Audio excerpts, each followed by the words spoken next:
Capcom this week patted themselves on the back after receiving the Best Xbox 360 Game Award at the Leipzig Games Convention, which ended last week.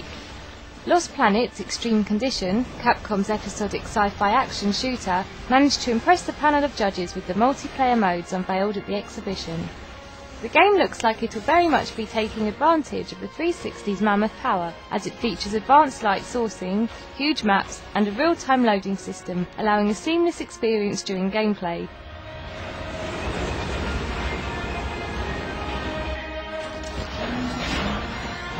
Wayne! Just be careful.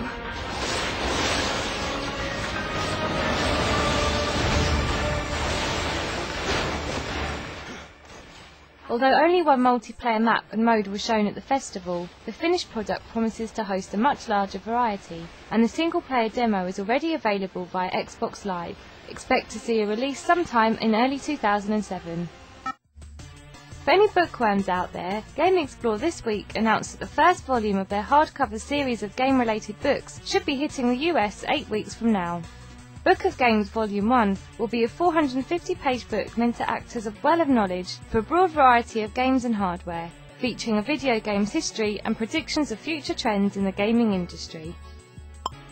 New screenshots were released this week for the PSP version of science adventure game Myst, over a decade after the game was first introduced to Macs and PCs. To date, Myst has sold over 6 million copies and was one of the pioneering games in the first-person adventure genre. The PSP version is reported to include content that was not featured in the original game. Europe and the US should be seeing a release date sometime in late 2006. For fans eagerly awaiting the autumn release of Sony's PlayStation 3, this was a very bad week. On Wednesday, Sony broke the news that due to a delay in production of the blue laser diode within the Sony group, they would be pushing back the European release date of the highly anticipated console. The system was originally slated for a worldwide launch in November of 2006, but with the delay, Europe, Africa, the Middle East, Russia and Australasia will not see the PS3 until March of 2007. Sony Computer Entertainment President Ken Kutaragi announced that only 500,000 PlayStation 3 consoles would be available at the time of the US and Japanese launch, and of that number, 100,000 would hit store shelves in Japan, and the other 400,000 would ship to the US. This is a major scale down from the estimated 2 million units that were originally supposed to be available at launch time, and will no doubt ring even more alarm bells for the skeptics the console seems to be gaining.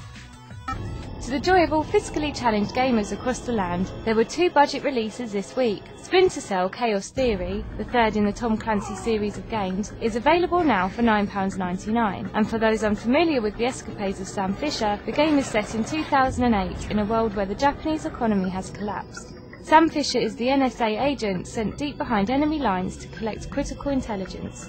This incarnation sees the introduction of a co-op mode, an improved versus mode, HDR lighting, improved enemy AI, and a knife added to Sam's inventory for you happy games fans. The next budget title this week, perhaps in conjunction with the release of the new screenshots, was Myst 5: End of Ages, the last part of the Myst epic. Those who love a bit of exploration and puzzle solving can take up the quest to recover 4 stone tablets scattered throughout the game.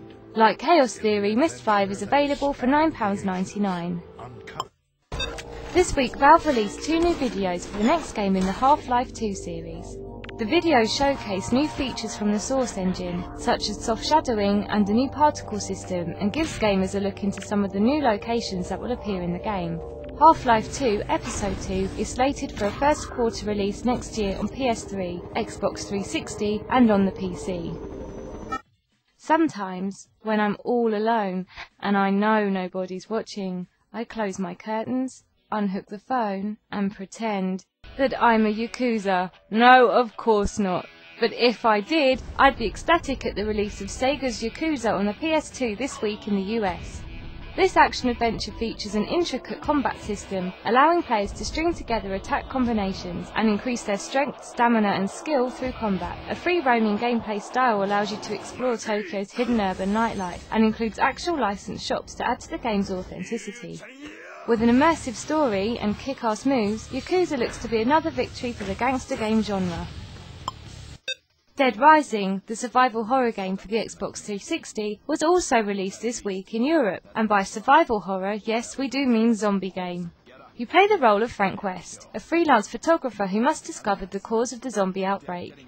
The game takes place in a shopping mall and gives the player the chance to lay waste to crowds and crowds and crowds of zombies in a great variety of imaginative ways. Of course, the game isn't just one big Dawn of the Dead deja vu.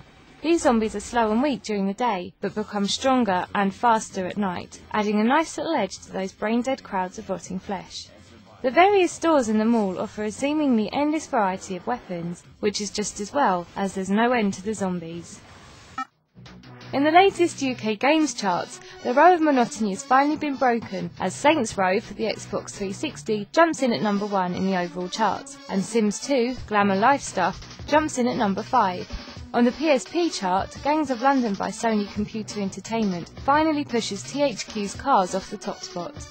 That's all for this week, but remember you can drop by the gaming news forums for a chat about any of the featured news or any game related chatter.